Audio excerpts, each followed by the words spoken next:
Sejam todos bem-vindos ao CIESPcast.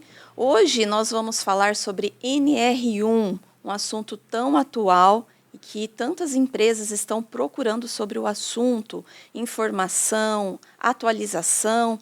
Então vamos lá. Eu quero apresentar para vocês a doutora Luciana Curtis, esteve com a gente hoje no evento aqui em Indaiatuba, no CIESP, e falou sobre isso online para nós. A doutora Maíra Caseto, que está aqui com a gente hoje, vai falar bastante sobre esse assunto. A doutora Maíra, doutora em saúde mental, ela define sobre os riscos psicossociais e suas repercussões. José Tavares, aqui com a gente também, é empresa de SST, associada ao CIESP, apresentará e apresentou hoje, na parte da manhã, sobre os riscos psicossociais também. A gente vai abordar mais sobre esse assunto. E com a gente aqui, Dr. Marcelo Parluto, que é nosso diretor jurídico regional, também vai se apresentar. Então, hoje nós tivemos esse time aqui no CIESP Indaiatuba, nessa manhã, tratando com esse assunto, com as empresas, com os RHs, que estavam muito ansiosos para tratar esse assunto, né? Então, vamos lá, vamos começar aqui. O que é mais importante nesse momento em relação à NR1? Anitta, o bom do momento hoje com relação à NR1 são os fatores de riscos psicossociais, né? Mas a NR1 ela passou por uma série de revisões desde 2022 até o presente ano, e ainda que se fale muito de fator de risco psicossocial, nós não podemos deixar de levar em consideração todos os outros riscos que estão contemplados na NR1. Então, respondendo a sua pergunta, eu acho que o mais importante é executar a NR1. Tá? Ela nos traz uma série de obrigatoriedades, né? Uma série de obrigações legais com relação à exposição a agentes físicos, químicos, biológicos, ergonômicos, mecânicos.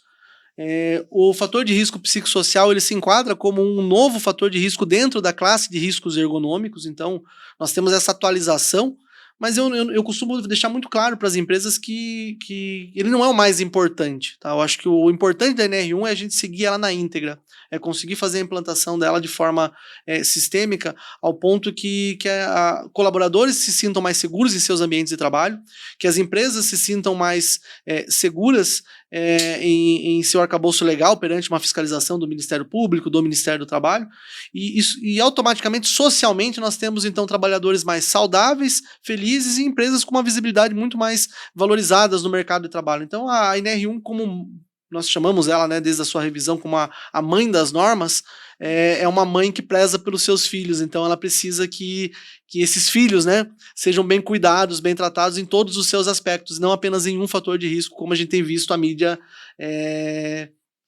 quase que exclusivamente falando só de fator de risco psicossocial, sabendo que outros fatores também precisam ser implementados, explorados e tratados. Tá? Eu acho que apesar de a gente estar aí já para o 3º ano da implementação do PGR, muita coisa ainda deixou de ser feita. Então nós temos mais um desafio, junto com todos os outros que a gente carrega e arrasta nos últimos 3 anos. Uhum. Ótimo, excelente. Eu acho que ela vem muito para organizar um desejo que há muito tempo, tanto os trabalhadores quanto a indústria precisava ter, essa organização e esse cuidado, Bom, vamos lá. Doutora Maíra, o que o RH das empresas precisam nesse momento cuidar em relação aos riscos, aos fatores de riscos psicossociais?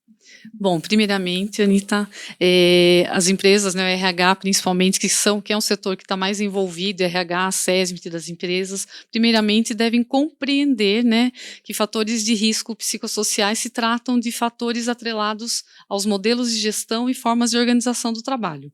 Então, primeiramente, compreender o que são esses fatores, para poder estar passando para a alta gestão, explicando, Em seguida, formar uma equipe multidisciplinar para poder tratar esses fatores de risco psicossociais, envolver realmente o SESMIT, a área de saúde e segurança, O RH vai ser, né, tem sido o setor mais cobrado por isso, então montar uma equipe multidisciplinar para poder tratar desses fatores. E aí sim proceder para a escolha de profissionais para estarem atuando na avaliação desses fatores de risco psicossociais de forma efetiva, né, e profissionais de preferência que sejam neutros aí à organização, que sejam de fora da organização, para que esses fatores possam ser tratados de forma imparcial. E aí, em seguida, proceder como todos os demais riscos do PGR, com avaliação, identificação do perigo, classificação dos riscos e medidas de controle e de prevenção. Ótimo, muito bom, obrigada. Doutor Marcelo, em relação aos aspectos jurídicos, quais as repercussões? Bem, Anita, o principal, como eu falei no início da minha fala, é uma mudança de chave para as empresas e para o mundo profissional como um todo.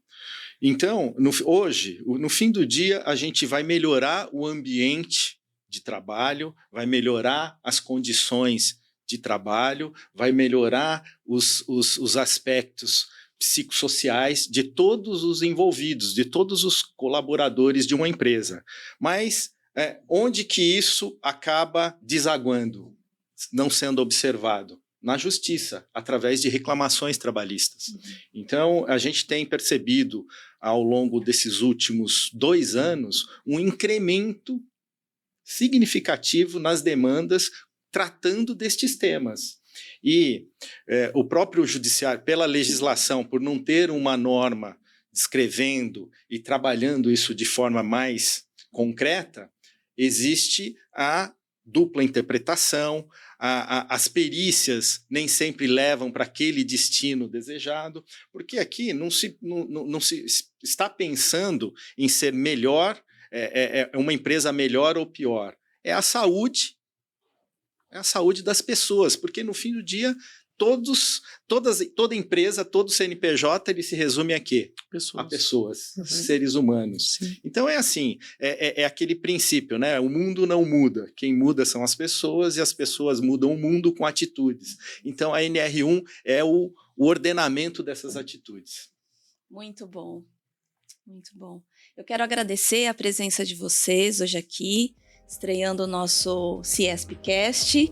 Eu vou deixar o contato na descrição do vídeo, né, dos profissionais, e qualquer dúvida que vocês tiverem, não hesitem de nos conectar, fazer as perguntas, para a gente poder esclarecer. Muito obrigada.